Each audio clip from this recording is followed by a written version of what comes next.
Welcome in to a Saturday special AFC Conference Championship.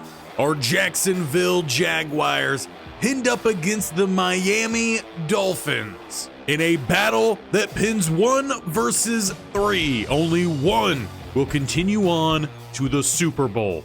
And of all the top teams from the AFC, the Dolphins just happen to be the one team we did not face this year. We took on the Chiefs, the Ravens, the Bills, and the Bengals. But it's the Dolphins who got by the Raiders in the wild card round 30-24. And in the divisional round, took down the Ravens by a 2-point try in the fourth quarter. And they're a team who really hasn't seen that much turnover. Some of their best players sticking around, a couple new guys joining, but for the most part, this is the Dolphins you are used to. Meanwhile, our Jacksonville Jaguars have seen a lot of different players join and a lot of players leave. And one of the last remaining high overall guys, Josh Hines-Allen, will not be available as he had an abdominal tear last episode, putting him out for the season. So heading into this game, we knew we needed the defensive line to step up. They've made great plays in the past. We have a lot of key players. But to try to help push us over the edge, we're going to get a boost to our power moves. And to help fill in for Josh Hines-Allen's absence, we'll be relying on Raheem Griffey, the standout rookie. And with the boost to the power moves, he's going to be a very well-rounded player. In the base packages, he will be as normal, the right end. But whenever we go to the nickel or dime, he'll be taking over for that outside linebacker spot where Hines-Allen normally plays. Ellis will be the backup. That's not the only piece of injury news we have. We'll talk about the other after the offense sees the field. We kick this one off. AFC Championship is underway. As the Dolphins look to return this one right down the middle, angling to the left, but slowed down and brought down by Mitchell. It'll be the 29, where Tua and the very fast offense of the Dolphins hit the field. And it's been a pretty solid season for Tua, sitting around a 2-to-1 touchdown interception ratio, just over 4K passing. Tyreek Hill, though, he's been the main threat for this Dolphins team, and it's Raheem Griffey. Play number 1, getting the sack for the Jacksonville Jaguars. A statement made by the rookie, and for the trust of Coach Boston, pays off massively. 2nd and 16, Tua will motion empty. Looking to go back to the air, he's throwing downfield, and a quick answer as cash money gone. Our rookie hits play 1. Their rookie hits play 2. Justin Cash with the immediate answer gives the Dolphins the lead and sends our offense out here with a quick update then for those injuries as Brian Thomas Jr. is back in the lineup over on the far left-hand side. He was out last game. And under pressure, that one's gonna be a fumble or interception. Just extremely unfortunate for Polk. Tried to throw that one under pressure, and Robinson just happens to be at the right place at the right time. And it looked like that one did end up going backwards. Maybe they would have counted that as a throwing motion. Either way, it's a turnover. The conversation of fumble versus pick really is mute here. It's Dolphins ball at the 21. A 2-play drive last time, a sack, and then a deep ball shot, Achane down the middle. He's got 9. But Miami with a heck of a lot of luck out the gate. Not so much for our Jags. 2nd and 1. As Hill will come in motion from the slot. They will fake it to both of them, and not getting the sack. Instead, it will be thrown away, plus a flag down. They'll get holding on the right tackle. But in a surprise move, Coach Boston declines that penalty. He wants the 3rd down here. As they go with a fullback dive, it is stuffed by Devin Lloyd, and they will have to settle for a field goal. The gamble pays off for Coach Boston. Wanted to make sure the Dolphins didn't have an extra play to try to make something happen. but it is an early 2-score lead as the field goal is good coming off the wild turnover. The Jaguars, they've got to do something to settle this game down here rather early. A good return. They start just shy of the 40. With a tight shotgun look, throwing to the left-hand side, they find Dawson Knox. With a little bit of a block downfield from Thomas, he scampers out at the 37. He too was a bit banged up last week. We saw a pretty good game from Sexton in his place. The Jaguars here focused on this game and trying to answer back the rough start. Under pressure, short of the Miami Dolphin. Looked like Polk did have a receiver coming across, but he wasn't able to get enough on that one. Some off coverage here, 2nd and 10. Hard count, no one jumps. They throw across the middle. They find Dawson Knox close to the first down marker. It's 3rd and 2. Nick Morris brings down Knox, his 32nd yard on the day. So a lot of 3s and 2s as we need 2 here on 3. It's Etienne getting the first down, an extra 2 after. That puts them down at the 25, looking for the end zone with a spread look to either side. Polk, he's under pressure, he rolls, he throws, and he finds Addison sitting underneath the hit. And Polk, he's coming off a fantastic game as well, dropping some beautiful balls in at the sideline. 1st and 10 here for the Jaguars, and Polk, he's going to scramble. Look to pick up a block. Thomas didn't want to do it, but he's down to the 4. And arguably, most importantly, he holds on to that ball through the hit. Polk making a couple changes out there with a heavy look. 2 tight ends to the left, plus the fullback. Power run, Etienne.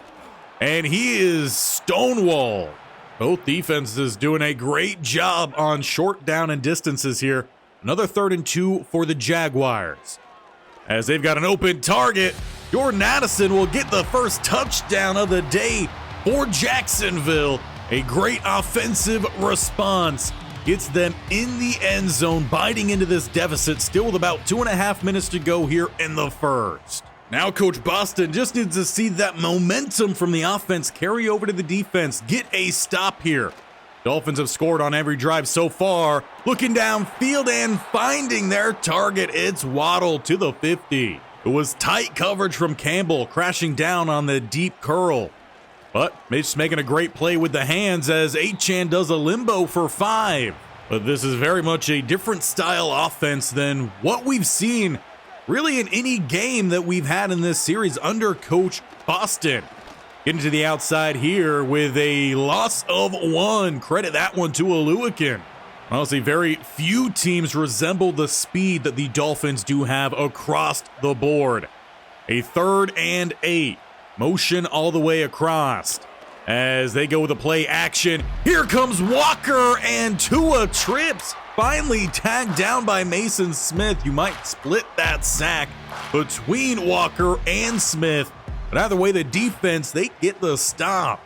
Now we just need the offense to come out here and erase the bad start to this game. A field goal will tie us up, a touchdown. We take the lead. Firing downfield, and again, Jordan Addison with a big play in front of a defender. You just got to have so much trust in your receiver to make that kind of throw, and Polk does. First quarter comes to an end here, 10-7. Dolphins on top currently in the AFC Championship. The Jags, they have the ball, and they're at the 43 as we get the second quarter underway with 2 spread, 2 deep safeties.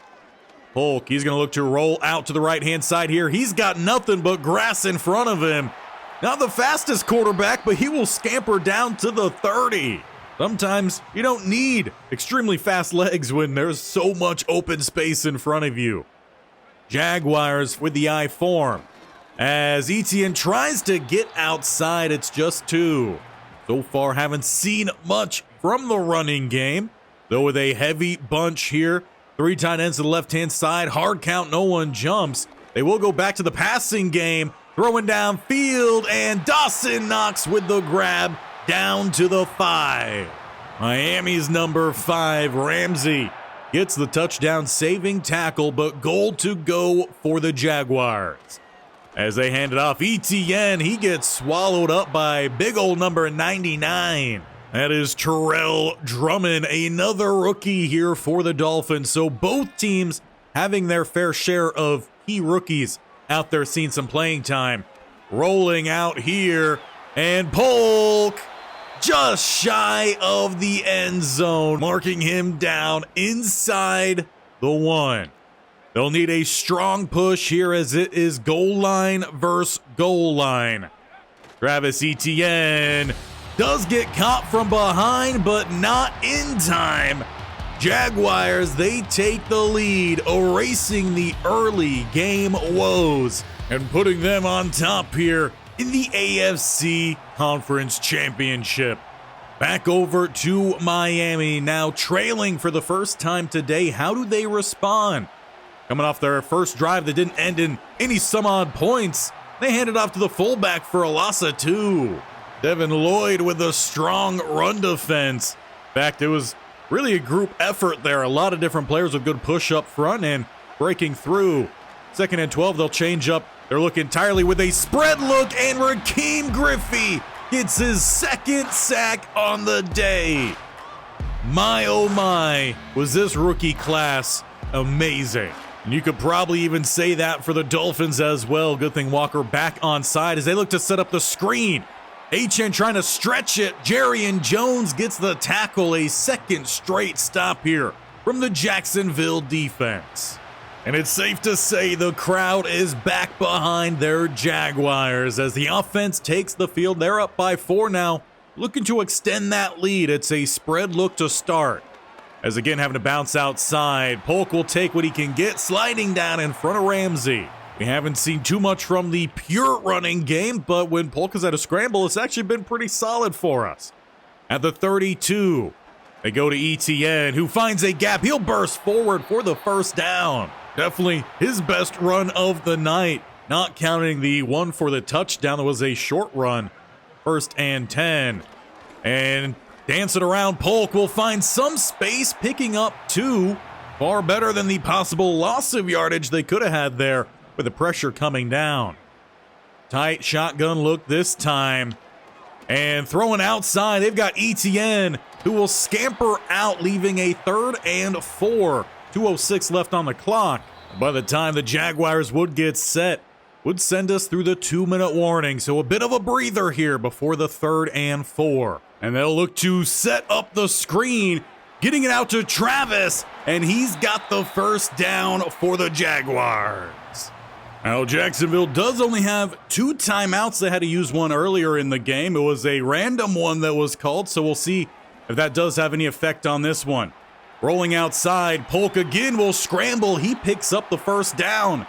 Sliding down and going hurry up here, just over a minute to go.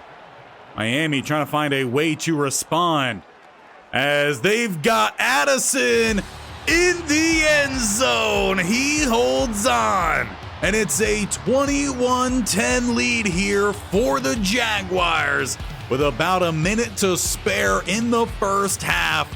What a throw from Jeff Polk, and great hands from Addison. Now, I am just noticing this, but there is a bug happening with the score bug. Pun not exactly intended, but more than welcome, as there is no Jacksonville logo. So it seems like someone in charge of this game might have their money on the Dolphins as their tight end drops it, leaving a 3rd and 2. Now, can the Jaguars get the stop here? With those timeouts, perhaps look for another field goal while throwing outside and getting all the way outside with speed. Down to the 38, so never mind the talk of timeouts. Right with the first. Jarrian Jones has to show off his own speed to get out there and push him out of bounds. They're down to the 38. With 40 seconds to go here in the half, they throw underneath. Achane will angle out of bounds just to gain a 2. I'm sure coach is perfectly fine giving up 2 yards. 2nd and 8. As Tua once again looked to the air, dumping this one off. Achane, this time a gain of 3. But it does leave the Dolphins needing 5 more. At the 34, rolling into Junior Alford. Another sack here on Tua. And they should just settle for a field goal then before the break. Or apparently they'll just send it to the break. They did not trust their kicker to try to tack on 3 there, so an 11-point lead for the Jaguars here at halftime, 21-10 over the Dolphins. We have not talked much about the NFC. That is the Packers and Cowboys. We played the Cowboys not that long ago, and we demolished them. But before we go talking any more about potential Super Bowl matchups, we got a game to take care of. AFC Championship, and we start the second half with the ball and the lead. Good cut, gain of 5 by Travis Etienne. And honestly, this team deserves a lot of praise for how they handled that first half. It did not start well, but they answered back massively. Polk not looking like a rookie out here as he slides with another scrambled first down. He may not exactly point in the right direction of the first down, but he got the job done at the 31. As Travis, he looks to get outside. Good tackle in open space. Just 2 there for Etienne. Haven't seen the biggest running lanes in this one, but both defenses have been pretty strong this year. Though finding a bunch of space is Polk, who's gonna just keep on rumbling, bumbling. He takes that contact down inside the Oppo 45. That's got the Rook at 85 rushing yards today on 8 carries. By far outrunning any of the running backs in this game. As he might have to scramble here, or going outside, it's nearly jumped by Ramsey. We threw that ball a little bit earlier. He probably would have had the catch there to Gabe Davis, who does not have a catch today. Neither does Thomas, as Etienne with a gain of 12 down the gut. In fact, I believe the only ones to have catches today is Dawson Knox, Jordan Addison, and Travis Etienne. The outside receivers have not really done much in this one, besides just being out there. As Polk dances around, this time he will be dropped for only the second time today. Jaguars, though, will lose 3 on it. It sets them up with a 2nd and 13. Down at the 37. 2 spread either side here for Polk, who again is having to dance around the pocket. He finds Travis, who shakes one and then takes a good pop. Gain of 5. At the 32, they'll have a 3rd and 8. With a tight shotgun look here. Hard count, no one jumps. Polk, he throws right. That's going to be Thomas, who's got the first down following behind Etienne. And that's his first catch coming back from injury. Again, he missed the last game. And Gabe Davis stepped up massively in his stead. Throwing right side, they find Sexton, who also had a great game last week. First catch for him is a first down. And that puts them inside the 10 for a goal-to-go situation at the 9. Keeping with the tight looks here. Gabe Davis going to come in motion over to the right-hand side. They flood one side, rolling the other way, though leaves Thomas wide open in the center. Great eyes staying downfield by Jeff Polk. And it is an even wider lead here for the Jacksonville Jaguars. AFC Conference Championship. Polk with the laser to Brian Thomas Jr. And for Coach Boston, who I'm surprised this hasn't come up so far in the broadcast, 2nd year in a row in the AFC Conference Championship, has got to be proud of his guys out here. It's a much better performance than last year. Facing off against the Dolphins, a good team with a whole lot of speed that we've kept well contained as Tua throws that one away. Now, don't get me wrong, the Jacksonville Jaguars, they've got a lot of speed as well, but not the likes of Tyreek Hill and Jalen Waddle. 2nd and 10, throwing outside, and Cash has the catch, gain of 6. A little bit of rookie v. rookie battle out there as Terrence Yancey was in the man coverage. It was tight, just couldn't quite get a hand on the ball. 3rd and 4, motioning all the way to the left was Waddle.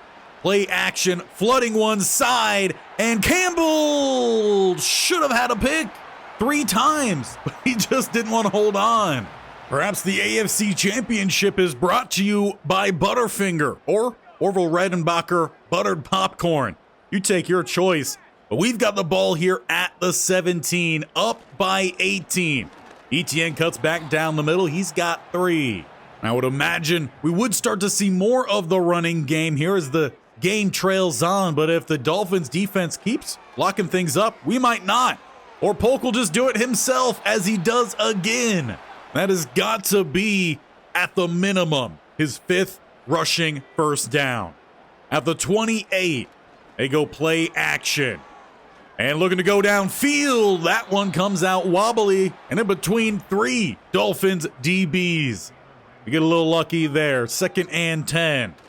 Now with a weak side stretch, Etienne had a gap, doesn't quite burst through it quick enough. He does end up picking up a few, but it leaves the Jags with a 3rd and 7. Bunch to the right, Thomas to the left. Hard count, no one jumps.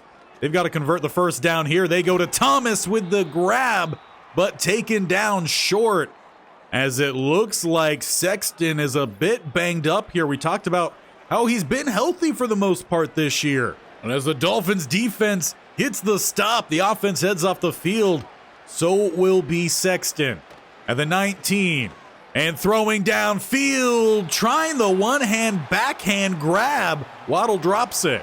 And it's hard to overthrow a guy who could run that fast. He nearly caught up to it. 2nd and 10, and under pressure, it is Junior Alford with the sack. And I believe that is the 5th sack on the day for the Jacksonville Jaguars. That puts Tua in almost a heave it downfield situation here with a 3rd and 17. They can look to get most of the yards and go for it on 4th if they wish.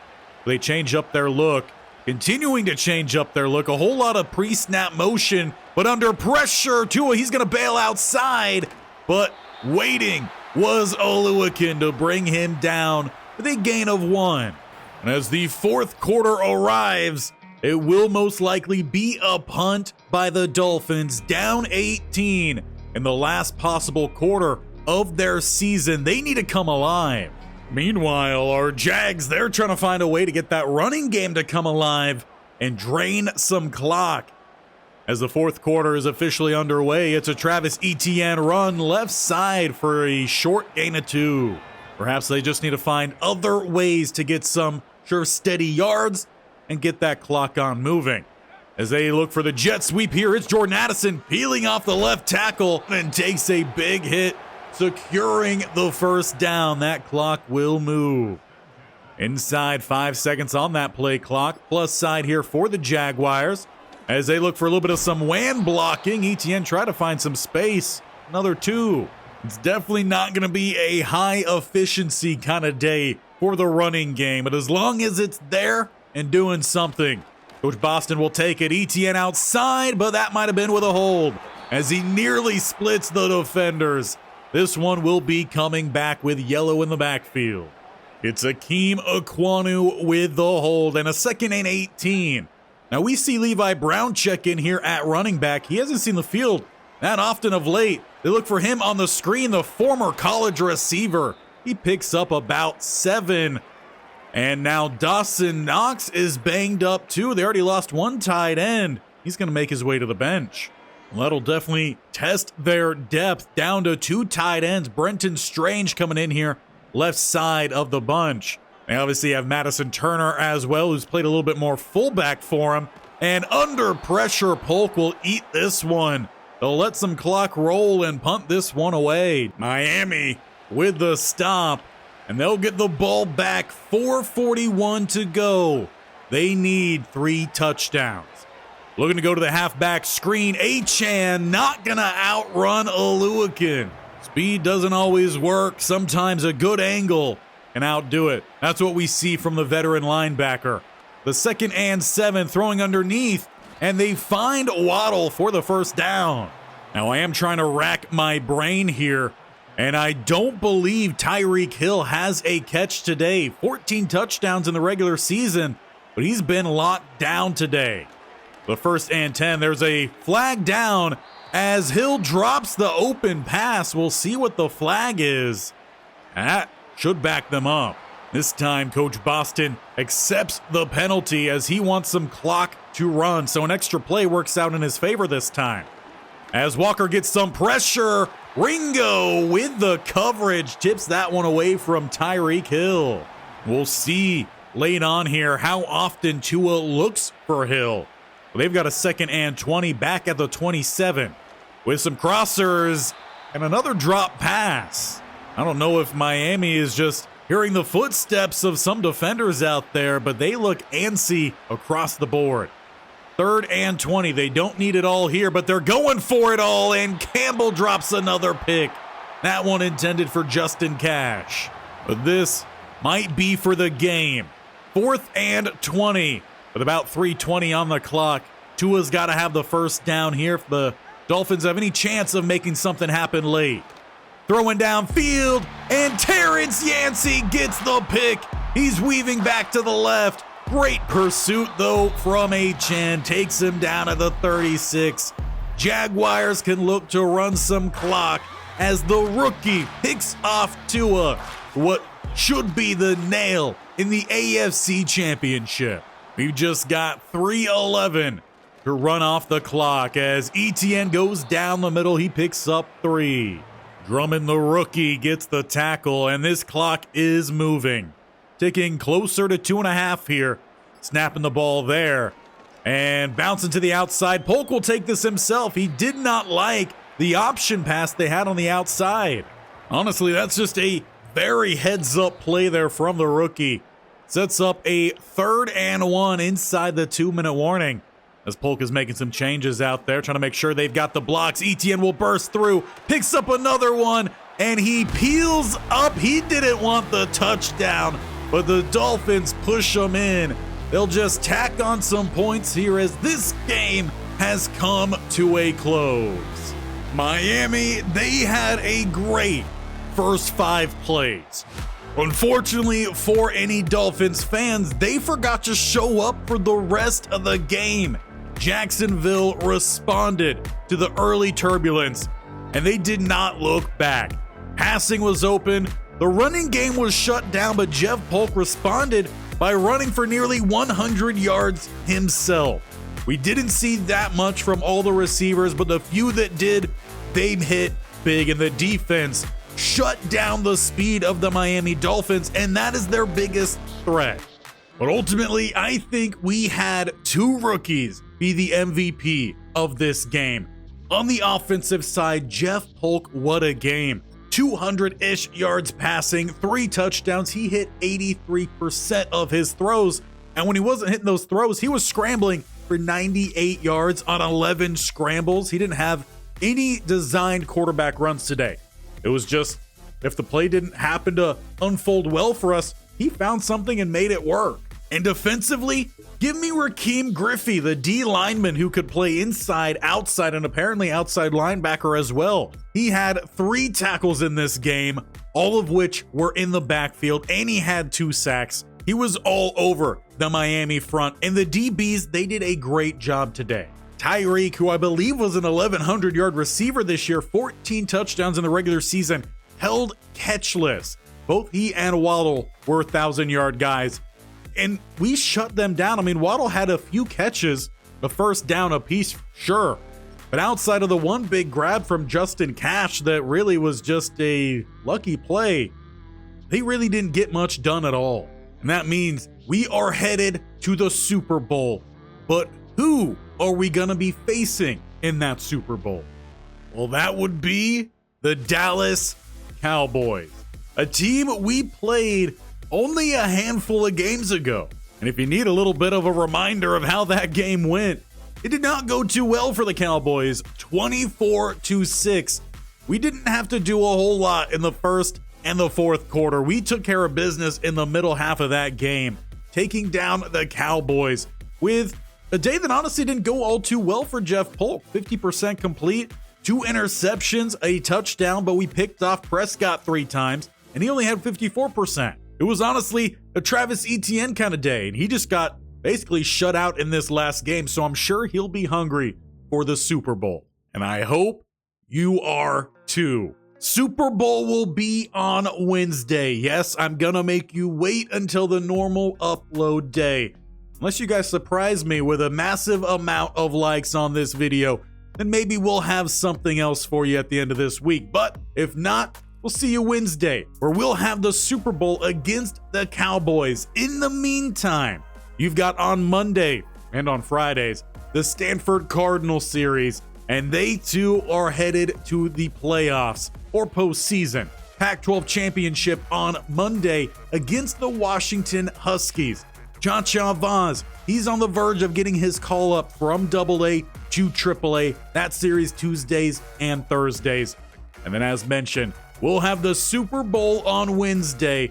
Make sure you're here by hitting that bell icon on the bottom right or scrolling down and hitting that sub button, tapping that bell icon as well so you're notified when these videos go live. And if you really enjoy them, make sure you're hitting that like button as well. We'll see you in the Pac-12 Championship on Monday. We'll see you with Cha-Cha Vaz, and we will see you here for the Super Bowl as your Jacksonville Jaguars are looking to claim their first one.